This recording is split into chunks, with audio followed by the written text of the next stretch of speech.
a audio-based application, pretty much a unique world's first for FPGA. UAC 2.0 class audio. It has very controlled timing compared with a microcontroller. Hi, it's Eamon with IP Exchange. We're at the Gowin Semiconductor booth at Embedded World 2023 on day 3, right at the end of the show.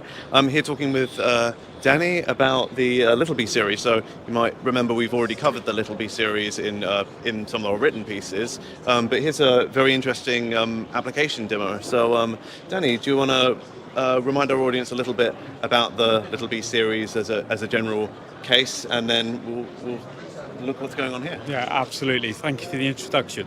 So LittleBee series, these are flash-based FPGA, 1 to 9K LUTs, very low cost, very low power.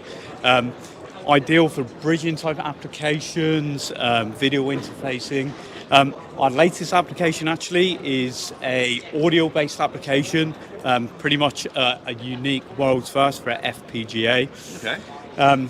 USB to I2S, so UAC 2.0 class audio, low cost, low latency The advantage of using FPGA for audio is that it has very controlled timing compared with a microcontroller solution. Yeah. So it's very, very low latency, which really lends itself to UAC application. So we can achieve the timing required for UAC very, very easily using FPGA. Oh, so what we have here is an example, kind of like a product roadmap to a certain extent. So we have our first series of boards here. This is a little USB 2.0 development board. Okay. So this is really where we started with USB. So USB peripheral bridging. So USB 2.0 to SPI, to JTAG, to UART, to GPIO. Really looking to be like an FTDI replacement for those low cost, low speed applications. Okay. So that's where we started with USB 2.0. And one of the key pieces of that really was to move the USB PHY on chip, and that's really a unique point of Gowin FPGA. So lots of FPGA manufacturers provide USB controller IP, but we actually have the capability to move that USB PHY on chip, saving you the additional magnetic components externally. So that reduces your BOM costs, basically. Oh, nice.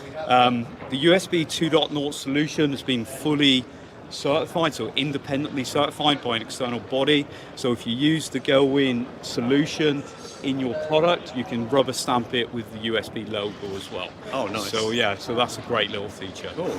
In terms of the UAC2 solution then, so this is using a 9K LUT LittleBee device to take the USB stream from the PC out and convert it into I2S. It supports the full range of audio sample rates up to 768 kilohertz and up to 32 bits resolution. So it will do proper high definition audio as well. This is the first iteration of the development board, so a little bit Heath Robinson, but it was a proof of concept. Cool. This is the more recent replacement. Okay. So this takes the amplifiers and moves it on board to make a more compact board, obviously much better for noise. And we actually have this one available now for customers to, excellent. To go and use and trial. Cool, thank you.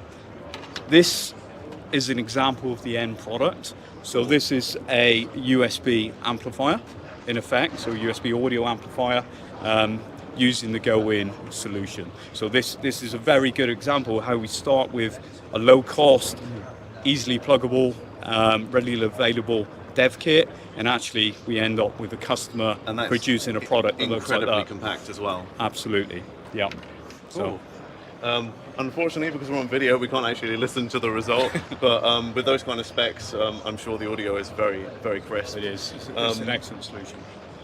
So obviously, here we see it being used for headphone amplifier. Do you see this also being useful in kind of general recording interfaces and live mixing to absolutely. recording. Yeah. So as you're probably aware, during the COVID pandemic, one of the Yes. biggest growth areas was home audio, people recording at home, little recording studios. Guilty. And one of the more interesting applications for that are replacements for many of the more expensive microcontroller, the more traditional USB to UAC type solutions with very, very low cost FPGA. And this really is scalable. So this is single channel or a stereo, but single track audio. But this could potentially be scaled up to take multi-channel as well. So then you're looking at more professional recording equipment, maybe 16 channel audio as well. Very, very low cost as well. Cool. Well, that's fantastic because you know I love audio. Obviously, we've already discussed the evaluation platform because usually we'd leave that until last, but Danny's beat me to it. I think that's been a really, really lovely discussion, and thank you for having me. We're actually, because it's such a big show, Embedded World, it's probably one of the biggest ones in Europe. I always like to ask, how have you found this year's show? Yeah, well, Gowin have been at the show for the last 5 years. Obviously, there was a break due to COVID, and this has been by far the busiest. So everybody's back, all the stands are full. We've been run off our feet. I'm probably struggling with my voice at the moment because I've spoken to so many people. Yeah, I've got strapples in my back. Yeah, lots and lots of new customer contacts, lots of existing customers, and repeat business as well. So it's been a brilliant show for us, and we're definitely going to be back again next year. Cool, excellent. Well, if we don't see you at another show before, we'll see you next year.